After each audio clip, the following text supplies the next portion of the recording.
Pessoal, eu estou fazendo esse vídeo, um vídeo curto para abordar um assunto que não foi abordado por muitos canais, por muitos blogs, por muitos meios informativos, inclusive meios informativos feitos por gente bastante esclarecida.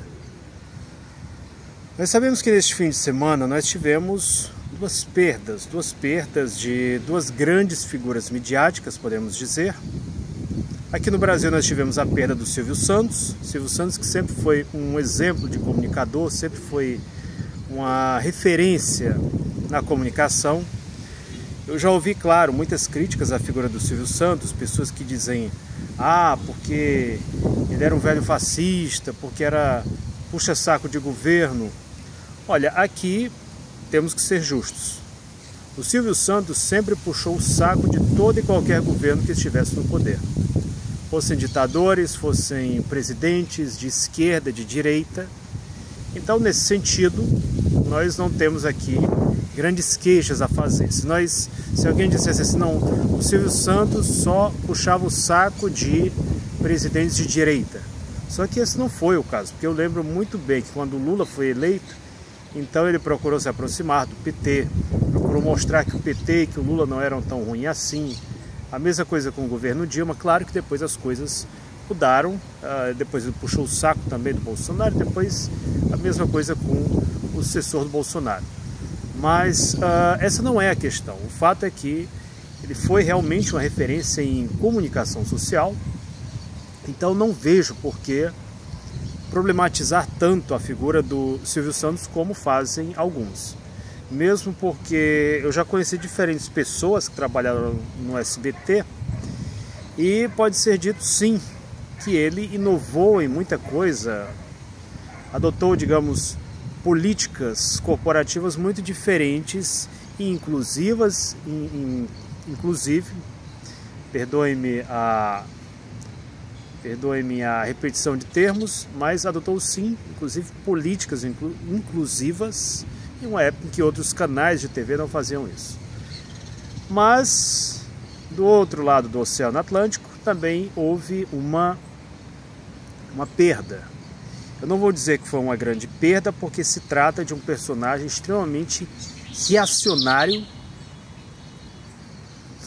Se trata de um personagem extremamente reacionário chamado Alain Delon. Esse Alain Delon, para quem não sabe, trata-se de um galã francês. Inclusive, para mim foi até uma surpresa saber que ele ainda estava vivo. Já tinha uma idade bastante avançada e, claro, a idade não perdoa. Ele fez filmes memoráveis, inclusive alguns deles até mesmo foram exibidos na União Soviética, ganharam bastante popularidade e, digamos, até mesmo a admiração do público soviético. E até mesmo fez trabalhos como, por exemplo, o Zorro. O Zorro, muita gente aqui deve ter assistido, pelo menos fez parte da minha infância, assisti bastante o Zorro. Gostava muito, principalmente chegava do colégio e assistia ao Zorro. Talvez alguém que acompanha aqui o canal tenha assistido. Mas também existe um lado extremamente negativo desse personagem, que se trata das visões políticas dele e principalmente que ele quis promover com a imagem dele. Ainda na época que o Alain Delon fazia o papel do Zorro, é um fato que ele não apenas conheceu, como tornou-se amigo de um nazista. Eu não estou nem falando aqui de neo, eu estou falando de nazista, chamado Léon Degrelle. Léon Degrelle, para quem não sabe, é um personagem que, de acordo com Adolf Hitler, se ele tivesse um filho, ele gostaria que fosse igual ao Léon Degrelle. Então, ele o conheceu durante as filmagens do Zorro, tirou uma foto com ele, e ele sequer fazia questão de esconder essa foto. Porque muitas vezes uma figura pública, você está ali em um evento, tira uma foto com uma pessoa, você não sabe nem quem é aquela figura, então muitas vezes você ainda pode, nessa ocasião, atribuir o famoso benefício da dúvida. Você pode dar a essa pessoa a indulgência devido ao fato de que ali ela não sabia de quem se tratava. Então, por uma mera questão de educação, por uma mera questão de polidez, ele tirou uma foto com aquela pessoa. Só que esse não foi o caso.